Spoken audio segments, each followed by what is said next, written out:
You've picked every game for the 2022 season already. Yeah, I did. In fact, let me see if I can find it. Go ahead. It's so early. Odell Beckham doesn't even have a team yet. Yeah, this is the grid. Yeah. I don't have the picks on me, but I fill out this grid. I highlight it.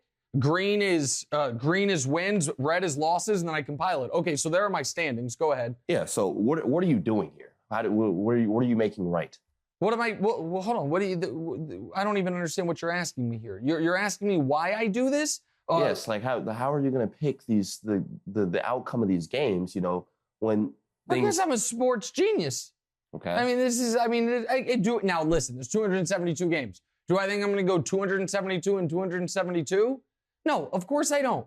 But it gives me a good template to kind of base my early season predictions.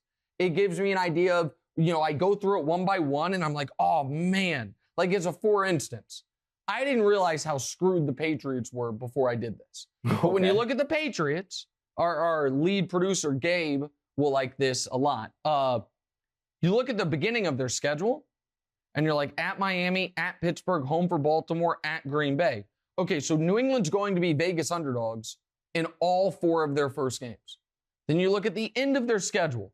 New England, at Minnesota, underdog, home for Buffalo, underdog, at Arizona, underdog, at the Raiders, underdog, home for Cincinnati, underdog, home for Miami, favorite, at Buffalo, underdog. So the Patriots, the first 4, they're going to be underdogs. Was this a sheet you were filling out while you were getting pestered by Deanna? Yes. Yes. And that might be a little inaccurate, folks. No, it's not going to be inaccurate. So let me finish the point, then I'll talk about the annoyance of that. At Patriots, first 4, they're going to be underdogs. Final 7, 6 of them, they're going to be underdogs. They're screwed. Just flatly screwed. Now, occasionally, there's a few squirrely results where after I do it, because I just go week 1, week 2, week 3, and then I add up the wins and losses. And occasionally, I'm like, oh, wow. As we're going to talk about in a moment, like, wow, my model, which is just my brain, seems to like the Bears more than anybody else. But here's the other reason I do it. Other broadcasters sometimes pick, here will be the final standings. And then when you add them all up, they've accounted for, there's 272 games. So your finals records need to be 272 wins and 272 losses. By me doing it like this, every time I go through week 1, Arizona against Kansas City, I highlight green Kansas City, they're going to win. All right. Red Arizona, they're going to lose. That way, at the end of the year, the records, even though obviously I won't get them all right, the records could be exact.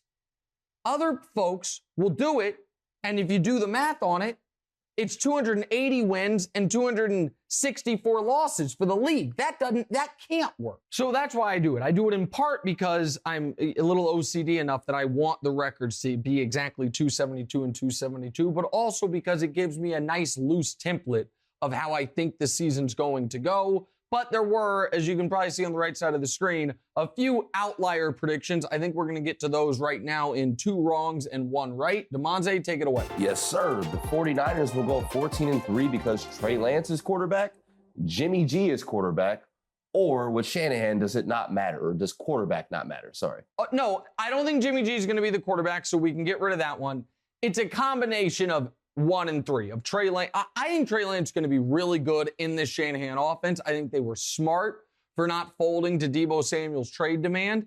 And the Niners made the conference championship game last year with, I think, below average quarterback play. 2 years ago, they made the Super Bowl. I like their coaching a ton. I like their roster. Is 14-3 a bit ambitious? Sure. It's just how once I picked every game, I realized I'm winning 14 games. But I do think I think the Niners and the Rams are far and away the 2 best teams in the NFC. Now I think we're getting to my most controversial pick so far. All right, go ahead. Admit defeat on one of these predictions already. Bears 11-6, Jaguars 8-9, or the Ravens going 14-3. Okay, I'm definitely not admitting defeat on the Ravens. The Ravens were 8-3 last year and were the 1 seed before Lamar got hurt. That was despite all their running backs being injured in the preseason. And then late in the year, Lamar got hurt and all their entire secondary got injured. I think the Ravens will be excellent. The Jaguars, I don't love what they did in the draft. I don't love their GM. But I do love that they have a new head coach, not Urban Meyer, who the players clearly were not vibing with, to say the least. Right. And I think Trevor Lawrence is going to be a great quarterback. So them winning 8 games, to me, is totally reasonable. The Bears won. Here's the problem with I like Justin Fields. Okay. However, you know Danny. Parkins. Yeah, Danny Parkins. He lives in Chicago, is the #1 sports media guy in Chicago, covers the Bears.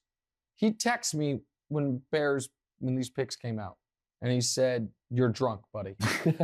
And I was like, "You're not believing in the Bears?" And he was like, "Dude, 11 wins is impossible." What is odd is the first time I ever did this was my first time at Fox doing it was 6 years ago. And you know what the big outlier prediction that time was? The Bears. I had the Bears with Mitch Trubisky going 12-4. For some reason, what did they do that season?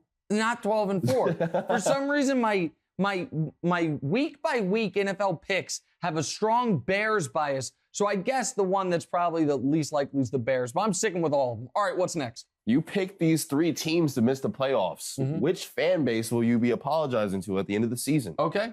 New England, Cincinnati, or Las Vegas? Oh, New England, I think, is drawing dead. And Vegas, I know they made the playoffs this past year, but the division got so much better, except for the Chiefs, and the Chiefs were already so much better than them. I think Vegas is going to finish last. My answer is very simple.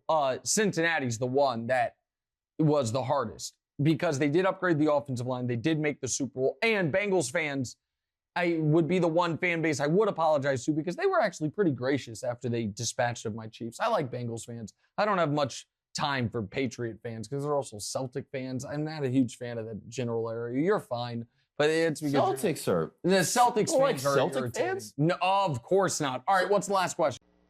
Hey, thanks for watching. Hit the subscribe button to get more from the show and make sure to click the bell to get notified every time new content drops. Check out full episodes of What's Right wherever you get your podcasts, or just click the link in the description below.